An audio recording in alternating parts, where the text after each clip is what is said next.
नमस्कार, आप देख रहे हैं न्यूज रूम लाइव। आपके साथ मैं हूं शिप्रा झा और बुलेटिन में सबसे पहले बात करेंगे प्रधानमंत्री नरेंद्र मोदी के न्यूज 18 को दिए गए धमाकेदार इंटरव्यू की, जिस पर पीएम मोदी ने हर एक सवाल पर बेबाक तरीके से अपनी राय रखी है। और जब उनसे बिहार को लेकर सवाल पूछा गया तो उन्होंने कहा कि पिछली बार एक सीट हम हार गए थे, लेकिन इस बार 40 की 40 सीट हम जीतने जा रहे हैं। प्रधानमंत्री नरेंद्र मोदी का ये धमाकेदार इंटरव्यू आज आप रात 9 बजे देखेंगे, लेकिन उसी से जुड़ा एक हिस्सा हम आपको सुनाने जा रहे हैं, जिसमें पीएम मोदी से जब बिहार को लेकर सवाल पूछा गया तो उन्होंने बताया कि पिछले लोकसभा के चुनाव में 2019 में 39 सीटें बिहार से एनडीए को मिली थी, लेकिन इस बार 40 की 40 सीट जीतने का दावा पीएम मोदी ने किया है।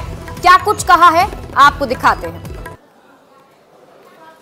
बिहार में आपने फिर नीतीश जी के संग वापस जो है आपका गठबंधन उनके साथ है, उस गठबंधन के साथ लड़ रहे हैं, कैसे देखते हैं? पिछली बार 39 सीटें थी आपकी 40 में, क्या इसको रिपीट कर पाएंगे? पहले एक तो हम चुनाव असेंबली का 60 लड़े थे जी, बाद में वो कहीं गए फिर वापस आए, तो हम जो जनता का मैंडेट है उसके अनुसार साथ में है जी।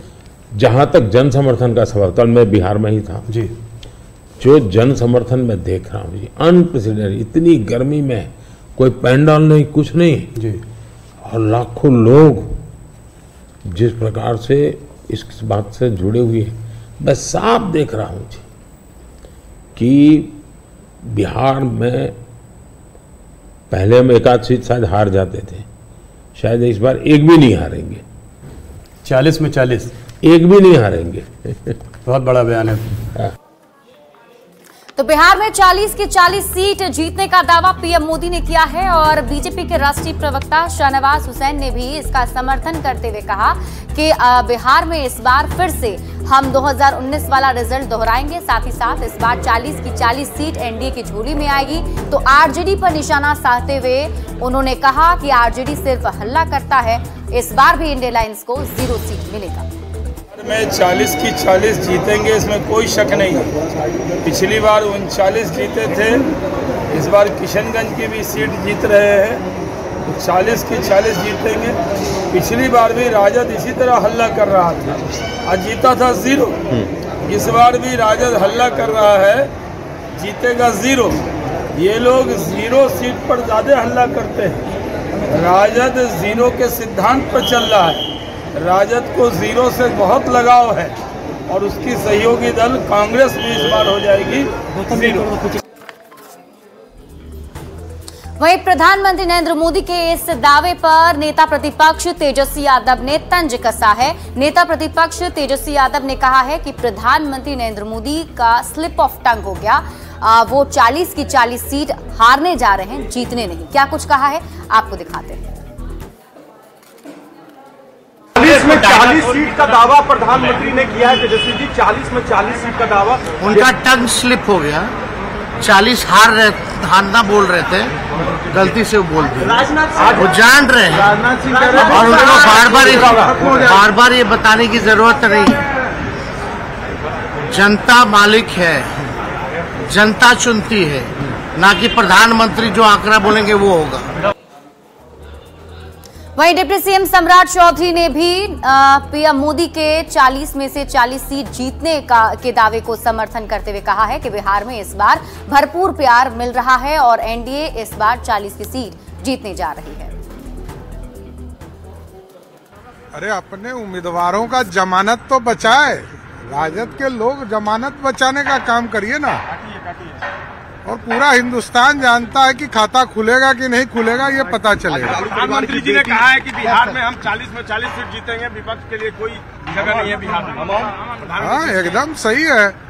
देश के यशस्वी प्रधानमंत्री बिहार के मूड को भी समझते हैं, जनता के भी मूड को समझते हैं। और मैंने बार बार कहा है कि बिहार की जनता को तनिक भी भनक लग जाए कि लालू प्रसाद जी आ रहे हैं तो सुपड़ा साफ नहीं, जमानत सभी सीटों पे समाप्त हो जाए। वहीं पीएम मोदी के इस दावे पर चिराग पासवान की भी प्रतिक्रिया सामने आई है। चिराग पासवान ने कहा है कि 2014 से बेहतर रिजल्ट 2019 में आए, 2019 से और भी ज्यादा बेहतर रिजल्ट 2024 में आएंगे और 40 की 40 सीट एनडीए जीतेगी। बिल्कुल सरप्राइज होंगे वो, रिजल्ट आने तो दीजिए। 2014 में जितना सरप्राइज नहीं हुए थे उससे ज्यादा 2019 में हुए थे, और 2024 आते आते तक तो पूरी तरीके से वो सरप्राइज होंगे। वोटिंग परसेंटेज इस बार कम हो रही है, क्यों? क्योंकि महागठबंधन के वोटर्स में कोई उत्साह नहीं है। किस बात का उत्साह होगा बताइए? एक तरफ जहां एनडीए गठबंधन में नेता है, नेतृत्व है, नीति है जो कि स्पष्ट तौर से दिखती है, वहीं महागठबंधन या एनडीए अलायंस जो भी बोल लीजिए, इनका कैडर क्यों निकलेगा? पहले चरण में कांग्रेस का कोई नेता इनके लिए प्रचार करने नहीं गया, तो कांग्रेस का कैडर क्यों निकलेगा? जो भी एक्साइटमेंट है, जो भी वोटर निकल रहा है, वो एनडीए का निकल रहा है, प्रधानमंत्री जी के नाम पर निकल रहा है, मुख्यमंत्री जी के उस पर निकल रहा है, एनडीए गठबंधन के घटक दलों के की मजबूती की वजह से निकल रहा है। और अब बात करते हैं केंद्रीय गृह मंत्री अमित शाह के बिहार दौरे की। तो आज अमित शाह 8 दिन के भीतर दूसरी बार बिहार आ रहे हैं। बिहार में आज 2 जगह पर उनकी चुनावी जनसभा होने वाली है। आपको बता दें कि आज अमित शाह एनडीए के उम्मीदवार के पक्ष में वोट की अपील करेंगे, जिसको लेकर मंत्री विजय चौधरी ने कहा है कि अमित शाह जब भी बिहार आते हैं तो जनता पर काफी इसका प्रभाव पड़ता है और अमित शाह आगे भी आते रहेंगे। अमित शाह बिहार के दौरे पे कितना इम्पैक्ट हो पाएगा, क्योंकि लालू प्रसाद यादव भी आज रोहिणी के नॉमिनेशन? अरे वो अमित शाह जी पहले भी आए हैं, आज भी आ रहे हैं, आगे भी आएंगे, और उनके आने का बहुत ज्यादा प्रभाव पड़ता है। वहीं प्रधानमंत्री नरेंद्र मोदी द्वारा बिहार को लेकर किए गए दावे कि 40 की 40 सीट एनडीए जीतेगी, इसका समर्थन रामकृपाल यादव ने भी किया है। उन्होंने कहा है कि जनता ने एनडीए गठबंधन का काम देखा है और इसलिए इस बार एनडीए गठबंधन को समर्थन मिलेगा। एनडीए अलायंस को एक भी सीट मिलने नहीं वाला है। यशस्वी प्रधानमंत्री मोदी जी ने कहा है अपने इंटरव्यू में, न्यूज 18 के इंटरव्यू में, मैं उससे बिल्कुल सहमत हूं। जिस तरह से प्रधानमंत्री जी के नेतृत्व में पिछले विगत 10 वर्षों में बिहार के गली और गांव तक विकास की किरण गई है, और यह सच है कि डबल इंजन की सरकार जो रफ्तार से बिहार को एक नई ऊर्जा, नई किरण, नई रोशनी देने का काम किया है, अब कोई आदमी अंधकार के उस गलियारे में नहीं भेजेगा जिस गलियारे से बहुत मुश्किल से नरेंद्र मोदी जी ने और नीतीश कुमार ने निकाल करके यहां तक पहुंचाया। इसलिए एक भी सीट 40 में इस महाठगबंधन जो लुटेरे हैं, देश के तोरक हैं, देश को बेचने वाले हैं, गरीबों को ठगने वाले हैं, उनके पक्ष में नहीं जाएगा। वहीं उपेंद्र कुशवाहा ने भी दावा किया है कि एनडीए बिहार में चकाचक की स्थिति में है। पीएम मोदी जनता के मूड को समझते हैं और इसीलिए उन्होंने 40 सीट जीतने का दावा किया है। माहौल एकदम चकाचक है, चारों तरफ एनडीए की लहर है। प्रधानमंत्री जी के प्रति आकर्षण है, क्योंकि प्रधानमंत्री जी ने 10 वर्षों में काम करके बताया है, जनता की सेवा की है, तो सभी वर्ग के लोग प्रधानमंत्री जी की ओर मुखातिब हैं, इसलिए एनडीए का पूरे तौर पे सभी जगह चकाचक है।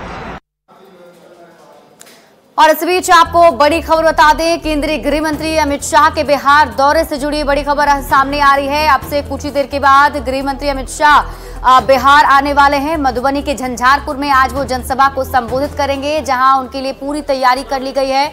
साथ ही साथ बीजेपी के कार्यकर्ताओं और खासतौर पर एनडीए के कार्यकर्ताओं में काफी उत्साह देखने को मिल रहा है। झंझारपुर के बाद अमित शाह बेगूसराय में भी आज जनसभा करने वाले हैं। अमित शाह अपने इस दौरे में 3 लोकसभा सीट को साधेंगे। यहां जेडीयू और वीआईपी के उम्मीदवार के बीच में सीधी टक्कर है और एनडीए प्रत्याशी के पक्ष में वोट की अपील करते हुए नजर आएंगे गृह मंत्री अमित शाह। जनता पार्टी और नीतीश कुमार का गठबंधन ही काफी है यहाँ सारी सीट जीत लेने के लिए। निश्चित रूप से हम 40 में 40 सीट जीतेंगे, और ये पिछले बार हम 39 जीते थे और 1 सीट हम किशनगंज हार रहे थे। मैं आपको यहाँ खड़ा होकर कह रहा हूँ, हम किशनगंज भी इस बार जीत रहे हैं। और अब बात करते हैं आरजेडी प्रत्याशी रोहिणी आचार्य की, जिन्होंने आज नामांकन दाखिल कर लिया है। उनके नॉमिनेशन के दरमियान रोहिणी आचार्य के पिता आरजेडी सुप्रीमो लालू प्रसाद यादव भी मौजूद थे और नामांकन करने के बाद अब एक जनसभा को भी संबोधित करने वाले हैं। ये तस्वीर हम आपको दिखा रहे हैं उस वक्त की जब नॉमिनेशन करने के लिए रोहिणी आचार्य पहुंची थी। आपको बता दें, आरजेडी अध्यक्ष लालू प्रसाद यादव की बेटी रोहिणी आचार्य ने सारण सीट से नामांकन दाखिल कर लिया है। एडीएम कार्यालय में अपना नामांकन उन्होंने दाखिल किया और इस दौरान उनके पिता लालू प्रसाद भी मौजूद थे। रोहिणी आचार्य के नामांकन के बाद आज एक विशाल सभा का भी आयोजन किया गया है। सभा को लालू प्रसाद यादव और रोहिणी आचार्य संबोधित करने वाली हैं।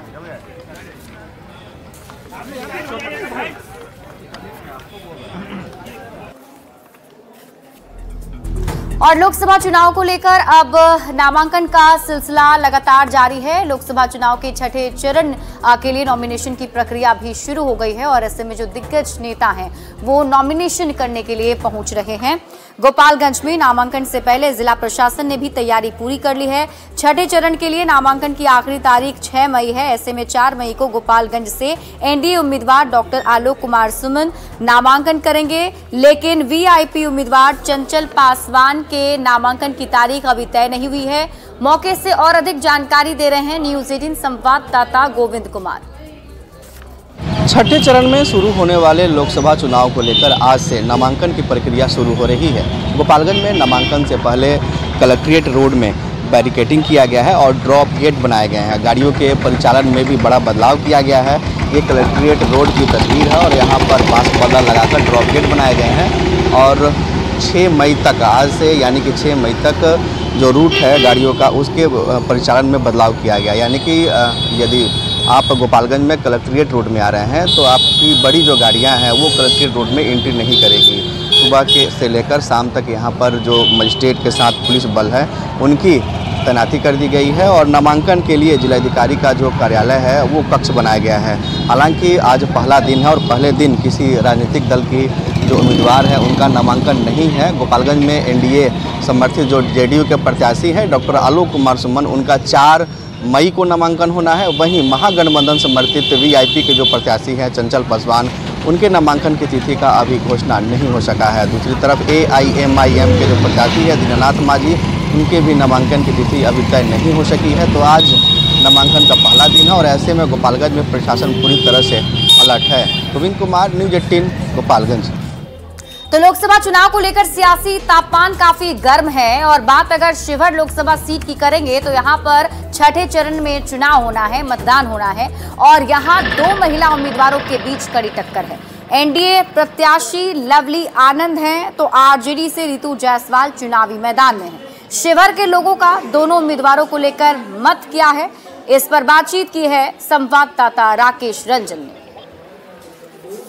शिवहर लोकसभा क्षेत्र में चुनावी सरगर्मी अब पूरे परवान पर है। हालात ये है कि आगामी 25 मई को यहाँ पर लोकसभा का चुनाव होना है और 2 महिला प्रत्याशी बिल्कुल आमने सामने की लड़ाई में है। लेकिन सबसे गंभीर मुद्दा ये है कि शिवहर में कई ऐसे गंभीर समस्या है जिसका समाधान आज तक नहीं हुआ है। ऐसी परिस्थिति में आम जो मतदाता है वो किस तरह के प्रत्याशी को चुनने का काम करेंगे, यह जानना बेहद जरूरी है। हमारे साथ कुछ आम मतदाता हैं, उनसे जानने की कोशिश करते हैं कि किस तरीके के प्रत्याशी को इस बार चुनाव में वे अपना समर्थन देंगे। बताइए सर, किस तरह के प्रत्याशी? जो लोग है नौजवान है, पढ़ा लिखा पर जो ध्यान देगा, गरीब पर, वो लोग को हम लोग वोट देंगे। यहाँ पर रेल मार्ग से जोड़े, विकास के काम करे, पढ़ा लिखा मतलब हो, जे असेंबली में खूब मतलब मैंने बोले लड़के यहाँ पर कुछ मैंने कोटा उटा लावे, मतलब रेल जैसे रेल हुआ, रोड हुआ, नहीं हुआ जी, नहीं हुआ। सब शिवहर तो बहुत पीछे पड़ गया, बहुत पीछे जी। तो आपको क्या लगता है कि इस बार चुनिएगा जिनको, वो काम करेंगे? लेकिन उम्मीद है कि अब जो प्रत्याशी आए हैं वो उसका अच्छा से अच्छा मतलब प्रत्याशी को लोग देख के ही वोट देंगे। क्या हो पब्लिक के देखे को हम सब देंगे। अच्छा, अभी तक क्या हुआ है शिवहर? अभी कहाँ खूब विकास है, विकास नहीं हुआ। क्या होना चाहिए, क्या क्या होना चाहिए शिवहर? वो चीनियों मिल रहा है, वो बंद हो गए। जो विकास, जो यहाँ विकास करेगा उस लोगों को हम लोग वोट देंगे। अच्छा, और यहाँ जो गन्ना का चीनी मिल था जिससे किसान को कुछ आय होता था वह आय बंद हो चुका है और चीनी मिल यदि जो चालू करवा देगा उसको हम लोग वोट देंगे। प्रत्याशी को इस बार आप लोग अपना समर्थन जो अच्छा विकास करे। अच्छा विकास हुआ है कि नहीं हुआ? नहीं, विकास तो नहीं हुआ है। नहीं हुआ ना। तो क्या चाहते हैं आप लोग, किस कैसा विकास चाहते हैं? हाँ, वही रीगा मिल चालू हो जाए। रीगा चीनी मिल। राष्ट्रवाद के लिए जो हम लोग है तत्पर है, समझे ना। हम लोग मोदी जी को वोट देंगे, चाहे जो करना होगा करेंगे उनके लिए। इसलिए मोदी के सर वोट देना चाहते हैं कि मोदी जी यहाँ विकास तो क्षेत्र में बहुत हुआ है। अब अगर जब पहले हम लोगों के यहाँ हाई स्कूल नहीं था, न कोई सुविधा आने जाने का रोड रास्ता था, वैसे प्रत्याशी को अपना महत्वपूर्ण मत देकर उन्हें लोकसभा के सदन में भेजने का काम करेंगे, जो शिवहर का विकास करेंगे, राष्ट्र का विकास करेंगे और देश का विकास करेंगे। राकेश रंजन, न्यूज 18 शिवहर। और यहाँ रुक रहे एक छोटे से ब्रेक के लिए, जल्द लौटते हैं वापस।